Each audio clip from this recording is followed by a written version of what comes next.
Ladies and gentlemen, David Wood is about to bring the heat to help you with your tough conversations. We're going to be diving into some gold today, so definitely stay tuned. Before that, I'm talking to you because you're becoming your greatest possible self, your GPS. How do I know? Because you're tuned in here with us today. You're showing up, you're going to live events, you're going to networking events, you're connecting, you're sending messages, you're hiring coaches, you're getting the coaching that you need. You are tuned in, you're plugged in. So stay plugged in because that is what makes the biggest freaking difference, okay? So thank you so much for doing that. And I want to read the iTunes review of the week this week. Let's see who it's by. It is by Anthony C. Anthony C says, amazing podcast. Chris Burns, this podcast has uplifted my soul with your high energy, passion, and powerful episodes.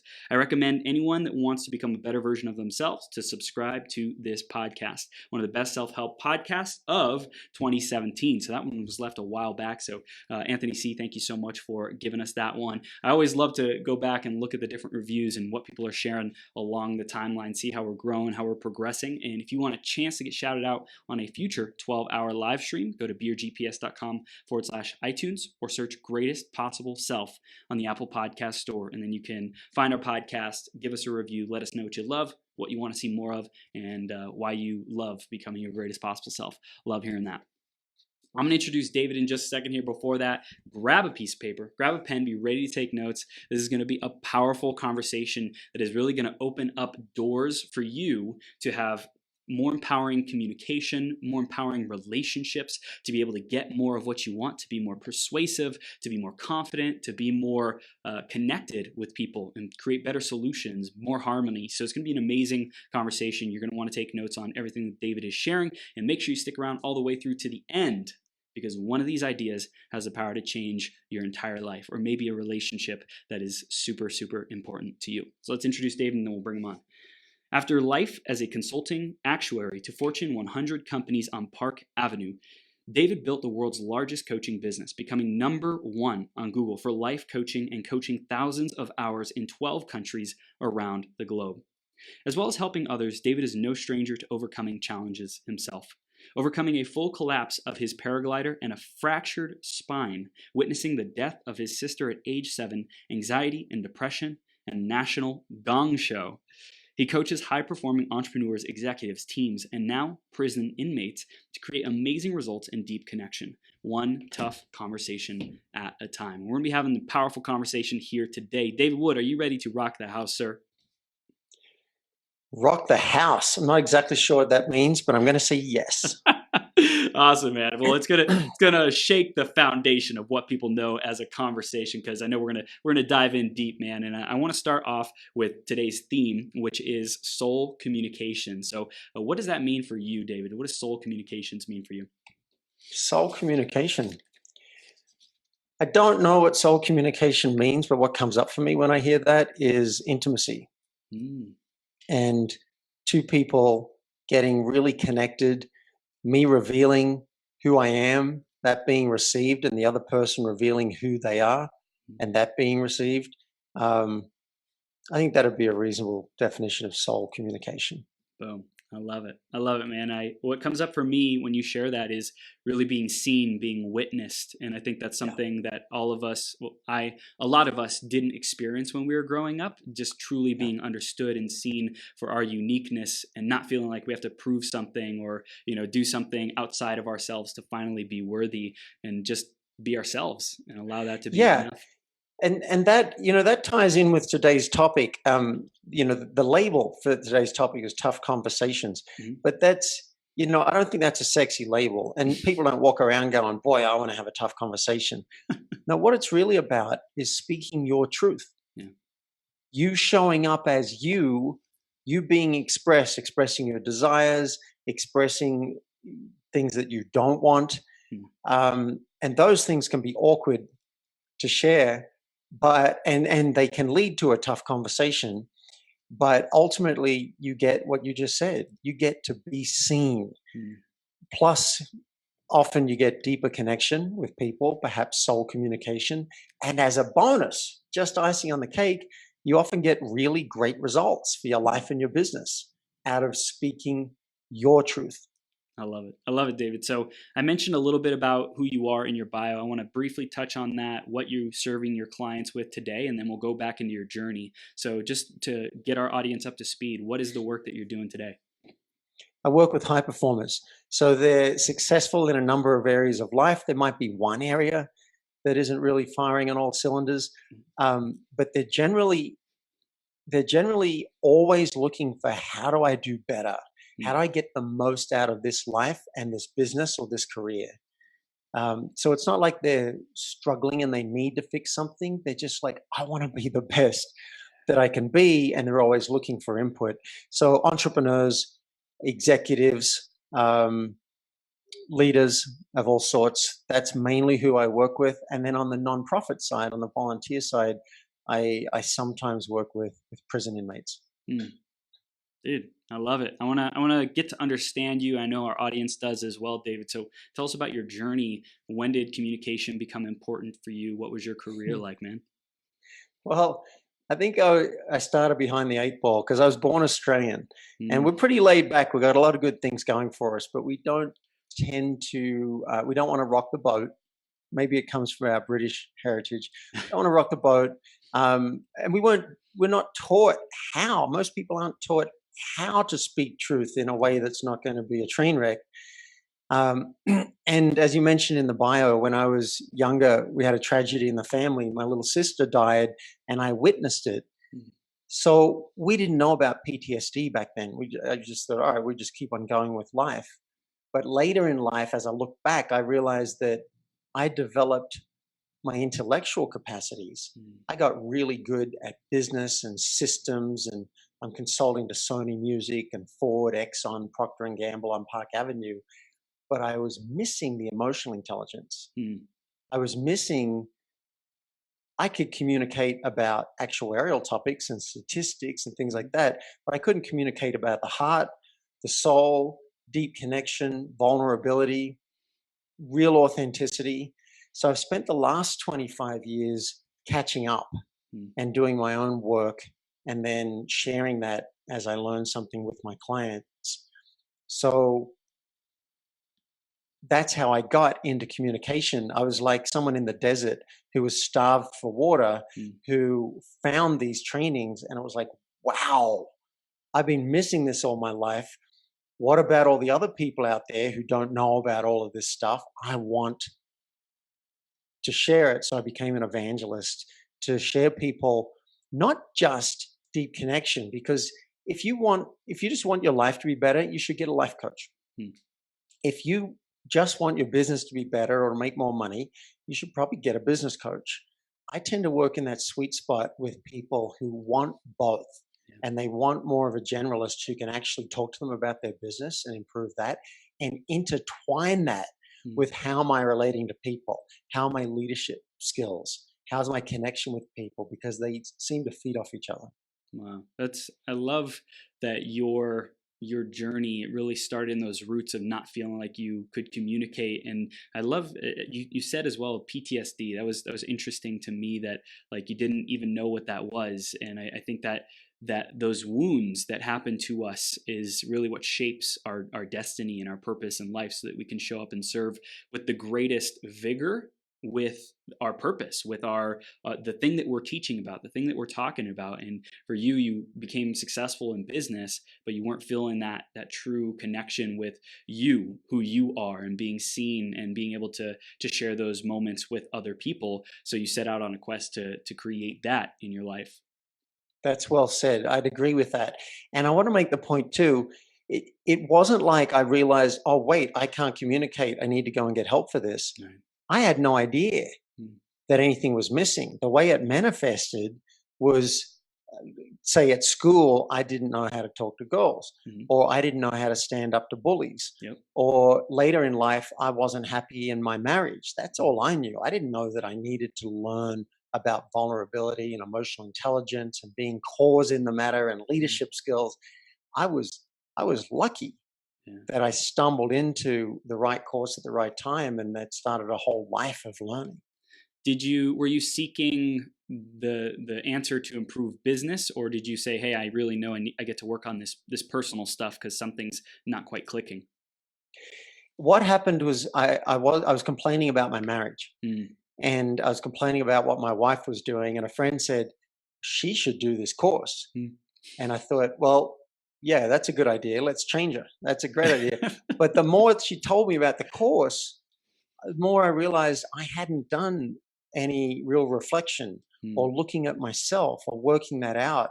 So it was hard for me to get started in it because they all wore name tags and they smiled way too much, and I didn't trust them. I'm like, this is a total cult.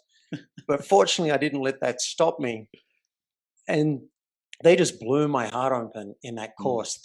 Thank God. They cracked my cynicism, got me out of just my left brain thinking. Mm. And I coached someone during the course and changed a life overnight. And I got hooked. I was like, this is amazing. Like, this is working on me, but now I'm able to pass it to someone else. And then I found out there was one person. This is back in 1997. There's one person who had a business card that said he was a coach. I'm like, what? Wait, what? Is this a profession? Could I quit my actuarial job and actually just help people have their lives and businesses be better?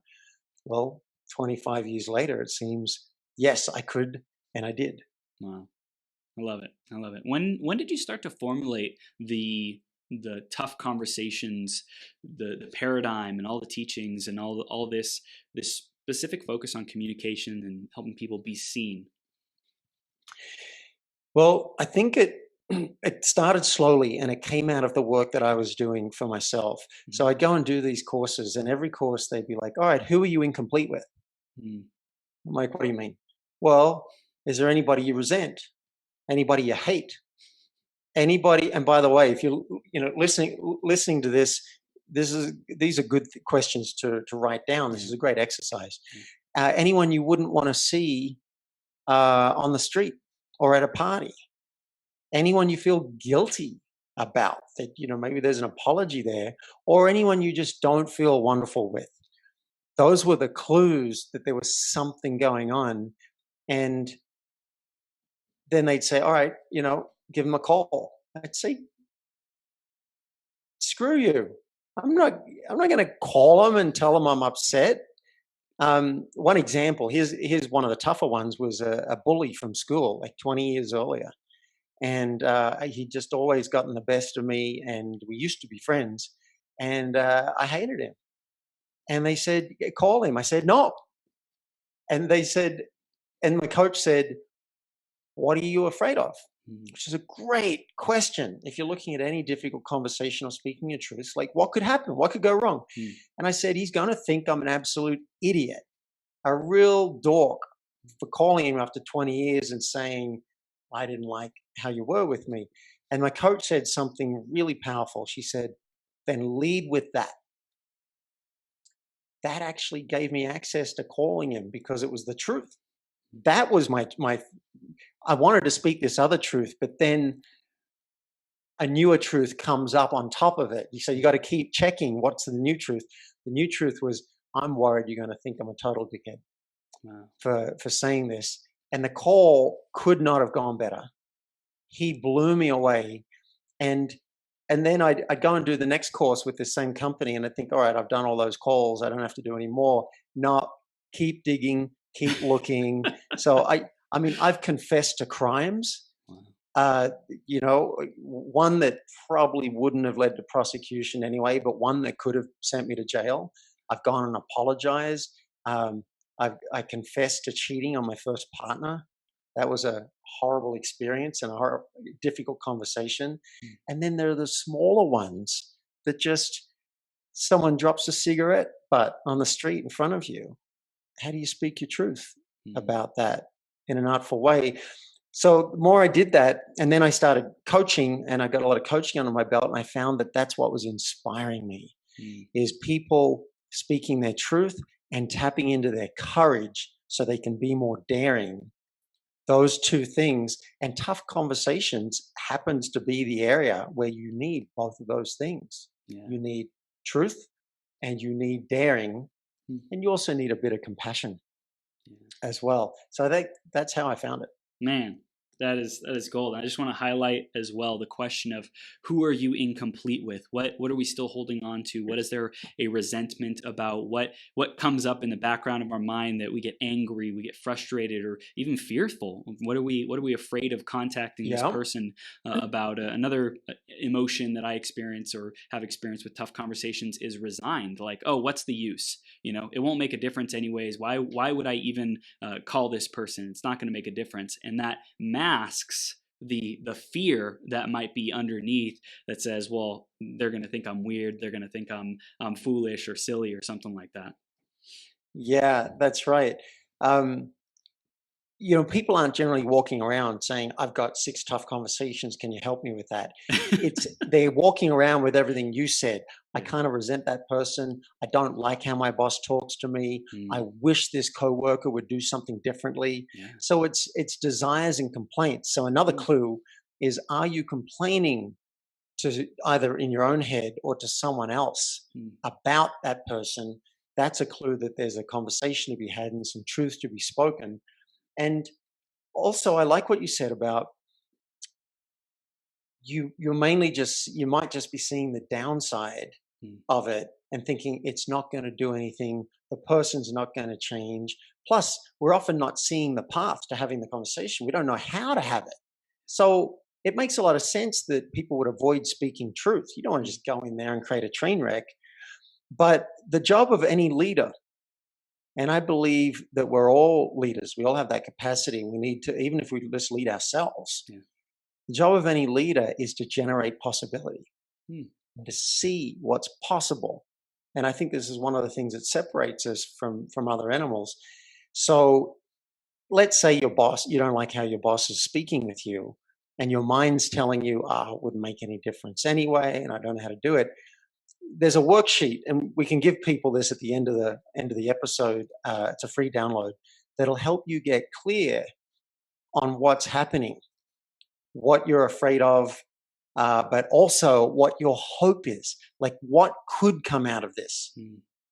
I coached somebody who did an interview for a job position, and she didn't like how the boss was talking to her. She felt disrespected. Now, her automatic way of being was to run. She's like, I'm just not going to take the job. I said, let's talk what if. What's possible if you shared this with the boss? And it took her a while, but she said, well, I guess it's possible that he might change his behavior and we might have an interesting conversation. And then she went into the fears. We had to look at that. He's going to say I'm oversensitive. This is just all me and he hasn't done anything wrong. So we did a little role play. And then she went and had that conversation, and he was surprised and pleased. He said, I had no idea. Would you show me how to communicate differently? And she ended up taking the job. So the mind will often look at the worst case scenario. That's part of its job. Your job as a leader is to also generate the possibility. Wait a minute, I could feel more connected. I might get a better result. I could get a pay rise. I could get married. I could get a new client. I could feel better about myself. There's a podcast host who, wait a minute. I think it's the podcast. I was going to tell a story, and I think it's the one who introduced us. Was it Adam Walker Lewis? Yes. All right, I'm about to out Adam Walker Lewis. And I know I can do this because he's agreed to be on my podcast to talk about what happened. I offered him a coaching session. And he, as a gift, I said, I want to contribute to you. And he was a no-show for the coaching session. Now, I never like it when there's a no-show. But when I wrote to him, he said, oh, my bad, my mistake. I've adjusted it to next week. That triggered me. I was like, you've adjusted it. And now I didn't even know why I was upset. I just knew I didn't want to do the call. Right? So the mind won't always give us clarity. We just know something's off. It took me half an hour to realize that I felt like he was acting as if there was no impact. Like that was half an hour of my life I'm not going to get back again. And that wasn't acknowledged. And then I realized I want to feel like he respects my time. and I don't feel like that right now. And he's assuming I'm willing to reschedule without even asking me. Mm. So it took a while to get clear on this. And then I followed my own 4-step blueprint, which again, we'll give away as a free download.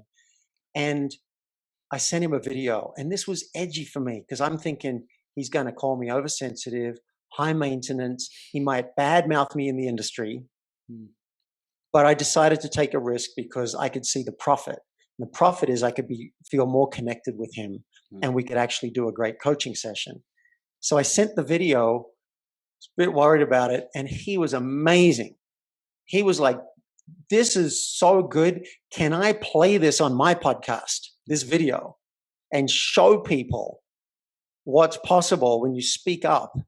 And I said, "Yeah. And you want to come on my podcast? We'll talk about this whole thing and how it was for you to get it from the other side, because I want to model this for everybody."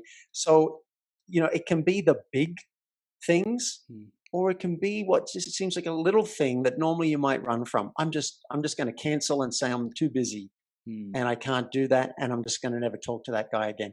How often would we do that in life? Wow.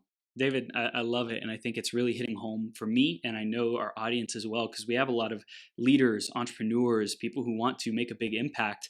And for me, and I'm curious if you think so as well, but for me, the journey of entrepreneurship and growing myself in business has been one of the most willingly come trigger me world and journey like type of commitment, because like everything is to grow to the next level. Everything is to challenge the limiting beliefs that we were imbued with growing up, to step up to a whole new level of ourselves, our greatest possible selves, to be able to serve people, to share our gifts, to make a bigger impact in the world. And even things as simple as someone giving a no to coming on a podcast, or someone saying no to a product or service.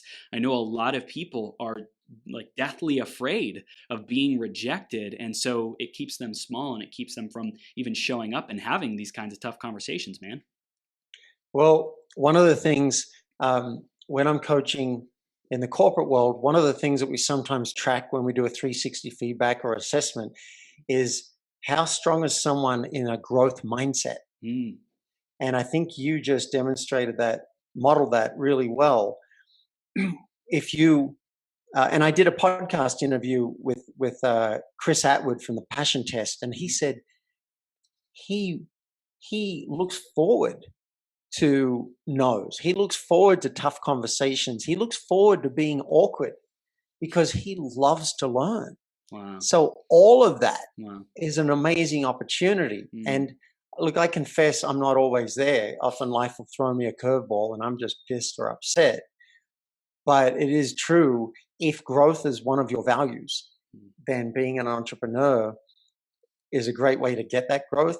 And tough conversations specifically are an amazing doorway to growth. I sometimes say that the tough conversations we haven't had form the boundaries of our world. Wow. Have you seen The Truman Show? Yes. Yeah, all right. So if anyone hasn't seen The Truman Show, block your ears or fast forward this, because it's spoiler alert. He's in this world that looks like our world, but he's got walls. He doesn't even know they're there. But whenever he tries to break through them, something gets in the way that stops him going through those walls. He doesn't even know it. He's just living in his world.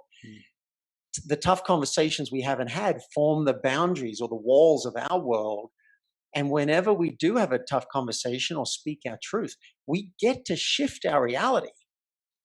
Now, as an example, that woman that I coached, whose boss was speaking to her in a way that felt disrespectful, she's just in her world, he's never going to change. People don't change. When she had that conversation, it blew her mind. Her reality literally shifted, because now she's found one person who's actually open to hearing input and willing to change. Now that challenges her view of everyone else that she's always assumed that of. And the same with the bully.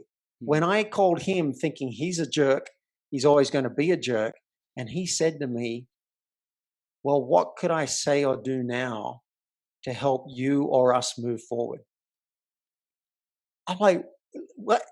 shifted my reality. And I realized if he is an amazing guy now, and I had that viewpoint, what else am I wrong about? So yeah, growth mindset, speaking truth is a great way to grow if that's something you're into. Oh, man, David, I think a lot of people who are listening to this right now, especially, like they're hungry for growth. They want to be their greatest possible self. I want to talk more specifically about in a corporate environment. What are the types of tough conversations that people might not be having, and how can we empower our audience to have those? Yeah, I'm glad you said it because again, the mind goes, oh, I don't have any tough conversations. No, but you got issues with people. So one classic is, I need you to change your behavior. You're doing something that bugs me. Might be a coworker, direct report, or a boss. I need you to step up. You've been consistently doing something that's not working, and I need you to change that and improve. I screwed up. I made a mistake. How often do we try and cover that up? I made a mistake. I want to clean it up. A bit worried about consequences, maybe even getting fired, but I made a mistake. You made a mistake, or you broke an agreement. Could be as simple as you said we'd start at 3 and it's 10 minutes late and you haven't acknowledged it. So holding people accountable to what they say is a very important practice to have in the business world, even if it's something as simple as being on time. Yeah. Is there a emotionally intelligent, tactful way to go like about this? Is there a formula, or Yeah. is it just with practice you start to get better at it? How do we approach this, David? Well, it's both, but definitely I recommend you get some guidance. So the simple way is to download the worksheet and the blueprint. And I'll give you the quick outline here for people who just want to soak it up auditorily. But if you don't want to take notes, you can download this at the end of the episode. And yeah, with practice, it does get easier. But if I don't follow my own worksheet, my own blueprint, I might miss a couple of steps and I can get myself in trouble. Sure. I think it's like it takes that practice of conscious competence, like really focusing on the process, and then eventually you just start to do it automatically, but continuously going back to the basics, even having the sheet in front of you or the process or whatever it might be, saying, what are the basics? Let's make sure we hit each even for me, after 20 years, and I'll still run it past a friend or a coach. If it's tricky, like with Adam Walker Lewis, I'm not sure if I ran it past someone, but I might have run it past someone and said, "Could you watch this video? Is it clean? Am I blaming?" Right? It's really because when you've got to speak your truth, you've probably got some charge going on. Oh yeah, you could have some upset, and it's quite possible they're just going to hear that charge. They're not even going to hear the content. So here's how to do it. First, you fill in the worksheet, and that'll give you some clarity. That'll help you work out what your hope is, what your fear is. If there's a request to make, it'll help you come up with a request, which is a leadership move to ask for something that could impact the situation instead of just complaint. And it'll help you put yourself in their shoes. Because I'm very self-centered by nature. It's just natural for me. And that's the ego. We look after number one. Yep. And it's a whole shift, like a paradigm shift for me to go, wait a minute, how could it look from their point of view? And when I bring this up, what might their reaction be? So the worksheet is gold. It's a one-pager. And then once you got the worksheet in hand, and you can take that with you and say, I wrote down some talking points because I want to do a good job at this. You don't have to pretend you could get it all right off the top of your head. The 4 steps. 1, you ask permission for the conversation. Hey, can we talk about something that could be a little bit awkward, but I think it'll be really useful for both of us? And this is where you'll slip in your hope or intention from the worksheet. My hope is that we'll be on the same page, or we'll work better together, or that I can have some more peace and let go of this so that I can feel closer to you. Whatever it is, you share your hope, and there's more of a chance you'll get a yes to having the conversation, rather than, can I talk to you about something hard? No one wants to do that. But can I talk to you in service of this? That's a whole different way of listening for them now. Well, it's possibility too. Like you're putting possibility into the conversation. Like come on, don't you want this? I want this. Let's Yeah, just dive into this because here's what's possible on the other side. exactly. You do it right, you're going to get a yes. And now they're listening from a place of, all right, we're in this together. We both want the same thing out of this. Yeah. Whereas if you just came to me and say, look, you did something the other day that didn't feel good to me. Now I'm flashing back to childhood and being in trouble with a parent. Shame, guilt. Yeah. Yeah. Yeah. So this asking permission is great, and we share the hope at that point because you're enrolling the person in being a yes to the conversation. Step 2, this is optional. You share your fear or concern. That's what allowed me to talk to the bully because I was so worried he'd think I was an idiot. And you're preempting now. If you say to someone, my hesitation in bringing it up is that you might feel defensive and you might not hear me out, or you might feel upset, and that's not my intention. But because of my hope, now you got to bounce back to the hope. I still think it's worth it. I want to have the conversation. But now they also understand you're on your edge. It's a little bit vulnerable for you, and they're going to listen in a different way versus you having it all together. So this is quite intimate. This is soul communication. Yeah. Step 3, now that they've said yes and you've shared your hope and your fear, share the issue. When you did this last week, or when you were late, I felt like my time wasn't being respected, and this is a good place to insert your request if you have one. My request would be that we both show up on time, even a minute early, to meetings, so that at least I can feel respected and good about us working together.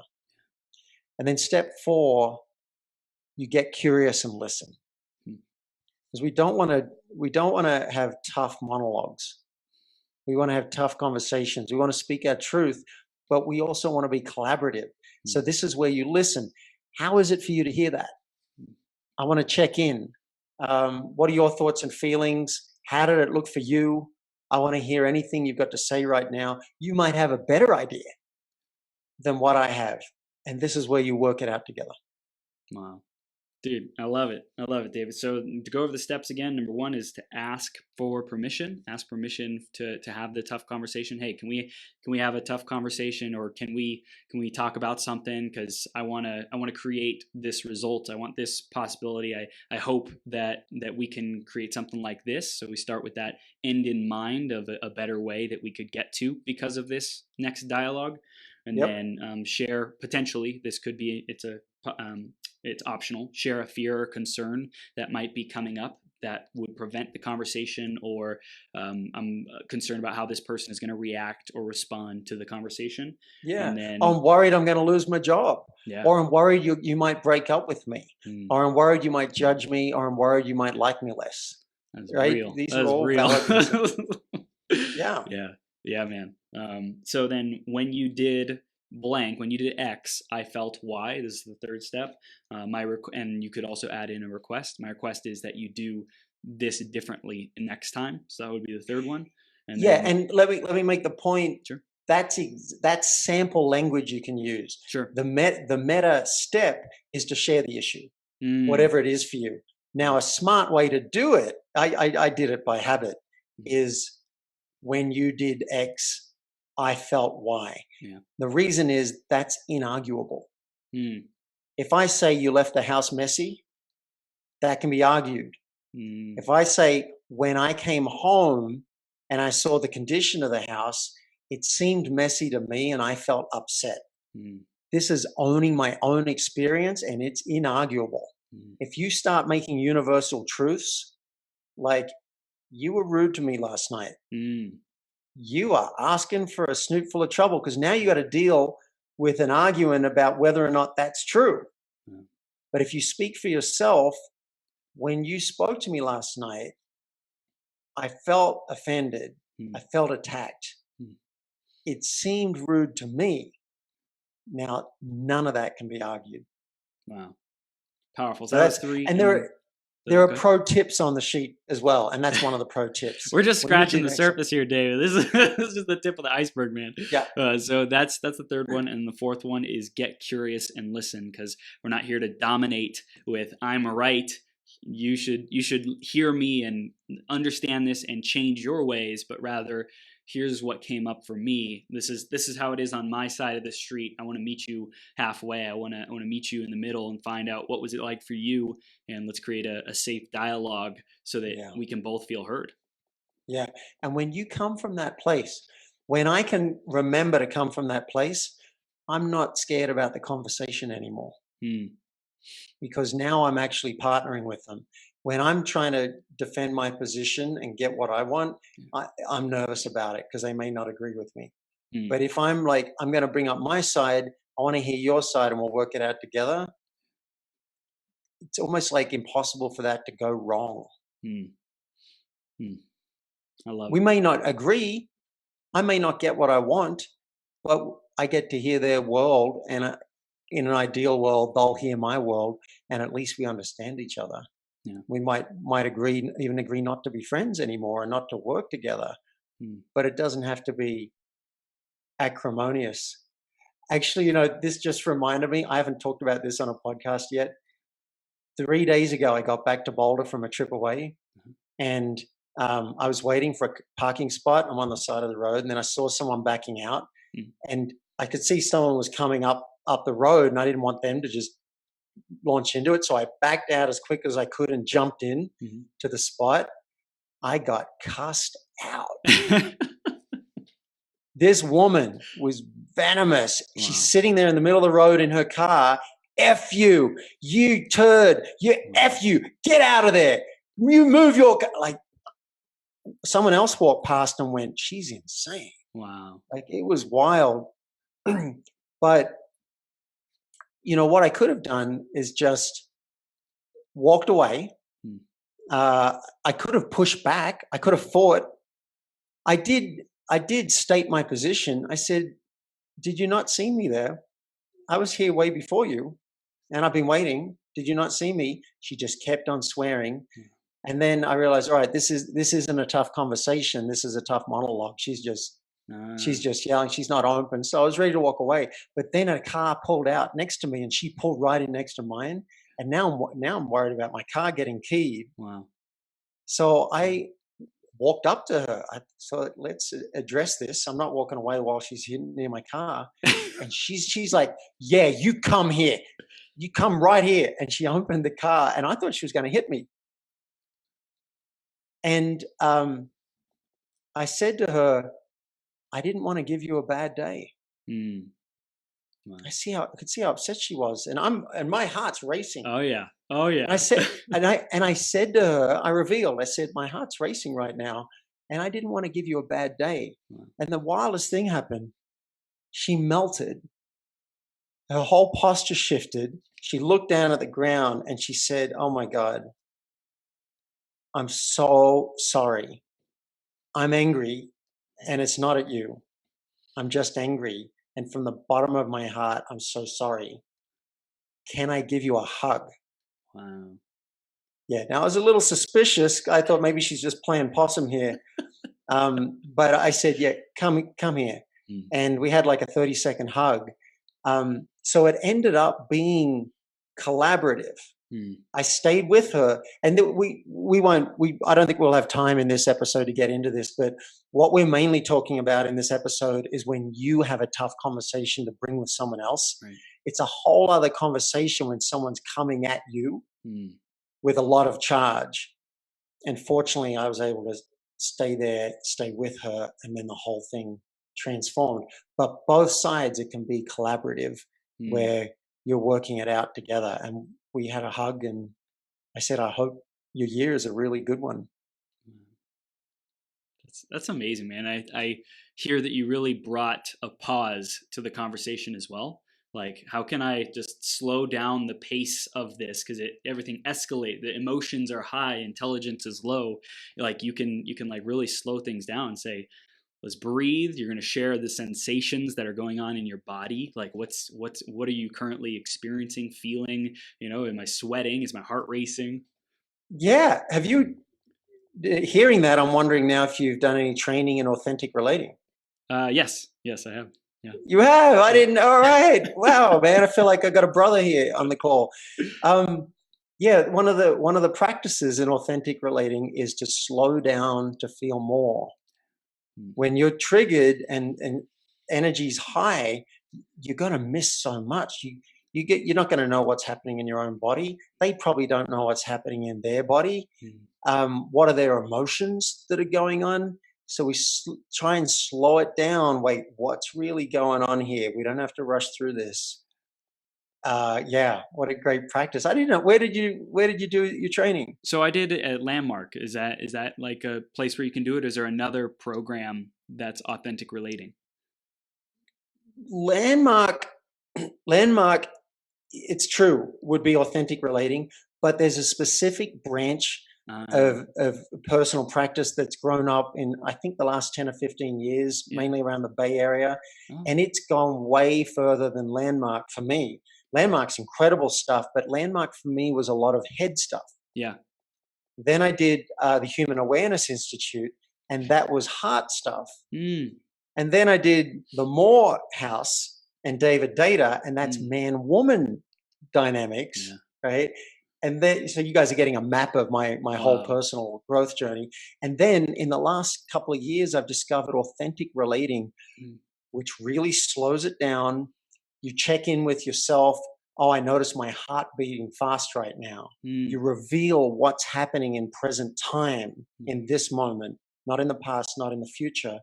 And we've been teaching that in prisons, and I bring it into my coaching practices. It's amazing stuff.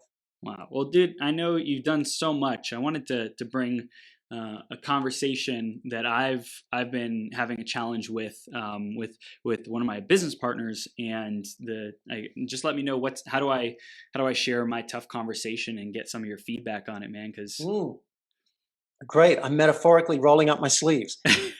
All right. So what's the issue? So the issue is I'm very heart based in how I approach people and things in life, and he's way more head based. He's way more business oriented, and he says there's like phrases like "it's nothing personal, it's just business." And sometimes I really get frustrated at how I feel like he treats people. Like in his mind, he's right. He's getting the job done, on to the next business project thing that we're doing, and that has created success for him. Can I jump in and coach you already? Yeah, please. Okay, this is great. You're really modeling this well. So what I'm hearing is an analysis. Mm, I'm hearing some conclusions that you've drawn. You've mm, got a model to explain it. It may be accurate. I don't know, but it's kind of making some universal claims mm, about how he is, about how you are, yeah, and it's also talking in general yeah, about how he is. Do you have a specific instance where you felt something in relation to a specific thing that he did? yeah. Let's see. So I think when we've gotten onto a call together, one call in particular, this person that we were talking to, now I'm like, my heart's all beating fast because I'm like, ooh, this is we're going deep. Yeah. So Plus, he's going to hear this at some right. point. And so the difficulty was this person that we were talking to had a level of success, and so what was said. Let's talk about what was said. This person said that he is against swearing, and my business partner swears, and because my business partner swears, my business partner said, okay, so it's there's no longer any possibility of a deal happening here because it's clear what you just said, and because I've sworn in the conversation before, I said a swear word. We are no longer compatible with each other because of the declaration that you made that you don't value people who swear. You don't get along with those people. Tony Robbins, people who swear to shift people's state. It's immature and it's despicable, according to this person that we were on, the third party we were on the call with. And so I was really frustrated because I was really frustrated. I felt like after that I couldn't get the call back on track. and I felt like it was a missed opportunity for a potential synergy working together.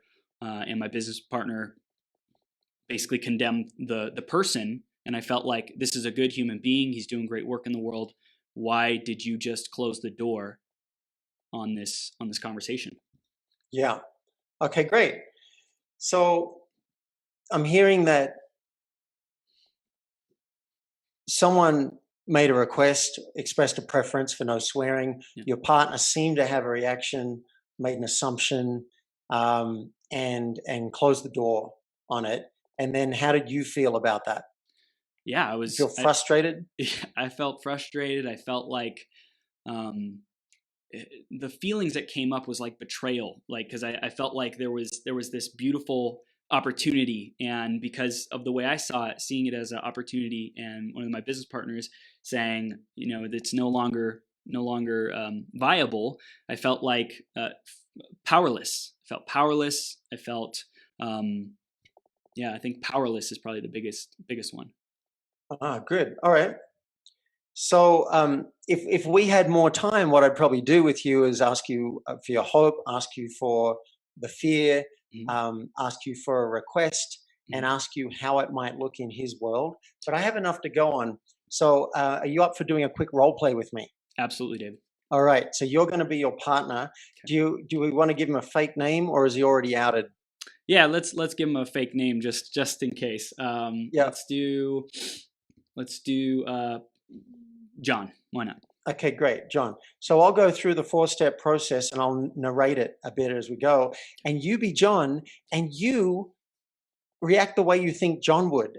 Okay. And I invite you not to go easy on me. If you're worried about a certain reaction from John, give it to me. Yeah. And you'll get to see how someone else would do. All right.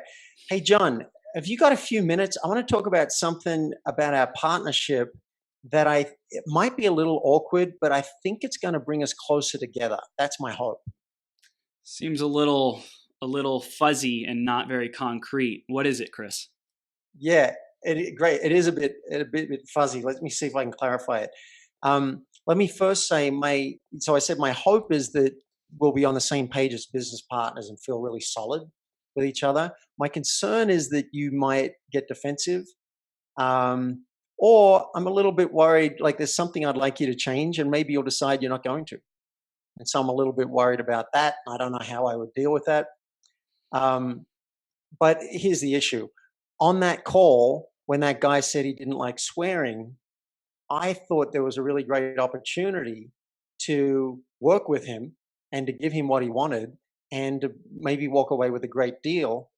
And it seemed to me that you closed the door and maybe had a reaction. I'm not sure. But we lost an opportunity. And Chris, we did not lose an opportunity. This guy had such a big ego, and he said this is what works for him. And I clearly swore in the beginning of the conversation, and that clearly says that we are no longer a fit. So it's done. Case is closed. We're not going back to revisit that. Okay, so in your mind, it was a done deal. There was no way that was salvageable. No way. Okay, got it. Thank you. So that clarifies it a bit for me. And I have a bit more to share. Can I express it? I think it'd be useful. Even if you don't agree with it, I'd appreciate being heard. Go ahead, Dave. Chris. Okay, thanks. So I have a different point of view. I think that guy was winnable. And I'm open to the idea that we might just see this differently, that you think it wasn't going to happen. And I'm like seeing, wait a minute, we could have pulled that off. And I'm wondering how we can resolve that, because I like being your business partner. And I feel frustrated and a bit worried about doing another meeting with you where I worry you might jump in and like kill it. And I don't know at this stage how to resolve that. And I wonder if you have any ideas about how we could work better together. Yeah, well, the best thing to do is prepare before the calls, and then once we're in the call, then how it goes is how it goes. I wasn't the one who spoke those words, who cut off that deal. So when there's people who are not aligned and not in synergy and harmony with our values, then it's not going to work, Chris. You just have to get used to, it's nothing personal. It's just business. Not everyone's a great fit. Okay, so I'm coming around now a little bit to your way of thinking, and I'm realizing that you may I'm starting to see you may not want to work with somebody who doesn't want to be around swearing. Is that possible? If someone says, I am not for this type of person, and we clearly shared that in a conversation early on, then that disqualifies them. Yes. Okay. I could totally get if you're just like, I want to swear, it's important, and I don't want to work with anyone who's not up for that. I could respect that. I don't agree with it. I don't like it, but I could get that. But is it possible in your world that someone could not like swearing and you and I could just not effing swear and just give them that and boom, problem solved? Are you open to that possibility? I'm open. Okay. So if we had more time, I'd be curious to dig in here. I'm wondering if John felt judged. I'm wondering if he felt judged and if he had an emotional reaction and just wanted to shut it down. And if we slowed it right down, would he be able to see that someone's just expressing a preference and then John gets to decide, no, I have to swear. That's a condition of me doing business, which would be very clear. Concern me, but it'd be very clear, right? He's got a right to decide that. Or is he open to just not swearing and keeping somebody happy and we can have a really good time? So let's pause the role play there. Chris, what did you get out of that role play? Did you see anything or learn anything you can use? To be willing to not show up as in the conversation as I'm right and business partner John, you messed this up. And I think that's a kind of a feeling of resentment, or like why did we sabotage ourselves? Like I don't like to miss any opportunities. I don't like to like mess up. Yeah. And it's like I get to see that to come to the conversation with less charge, to come with more openness, to come with like, how do you see it? And the word I think you're looking for is curiosity. Yeah. And as I was doing the role play, initially I was making him wrong, but as I was doing the role play, I started to open to the possibility that he might have a value on swearing and he might have a requirement for who he works with. Possible. Yeah. So I was exploring that. Dang. I suspect it's more. I suspect he felt judged, and he was like, "F you! If you're not okay with that, I just throw it away." But if it wasn't personal, then more might be possible. Just to dive into that real quick, because I think that we might be around people who are very sensitive to judgment. What would you recommend as ways to like support them without saying, I want to change you, I want to help you be more confident and build your self-esteem up? The first thing that comes to me is I might ask them. Like, you can share with your fear. My concern is that you might feel a little sensitive to this, or feel attacked and feel like you need to defend. So now you've preempted it and named the elephant in the room. And then also to ask them, do you feel curious, really curious? Do you feel like he was attacking you a little bit or judging you? And did you feel defensive? I think that'd be a good thing to find out. And if the person can admit that, not always easy. Teacher once said to me, "You're feeling picked on," and I denied it till the cows came home. But years later, I realized, I felt picked on. Right? But if you make it safe enough, he might be able to say, actually, I did feel a bit attacked and judged, and I'm not willing to work with anyone who's going to do that. Then you can maybe explore that a little bit. David, this has been powerful, man. Very, very valuable for me. Our audience got to see some real life demonstration of what happens when someone gets triggered, feels judged, potentially. It's been awesome, man. Is there anything that we didn't touch on as far as tough conversations or the work that you're doing today? Anything you wanted to just hit home before we wrap this up, man? I would say my main focus is having people's lives and businesses be better. And I find that one of the things that keeps coming up with my clients is, okay, how could you say that? How could you speak up? How could you make a request? How could you do that? So speaking truth is just something that comes up. And also, I'm very interested in doing this with teams. So if anyone listening has a team of people or they run a company, we're now offering spot coaching, just in-demand coaching as a staff member needs it. They can book a session as soon as same day, role play the tough conversation, and then go out in the workforce and have it. Mhm. It's a way that you don't have to pay for an ongoing coach for all of your staff, which is a bit expensive, but the people who need it are going to get it when they need it. Mhm. And so I'm excited about that.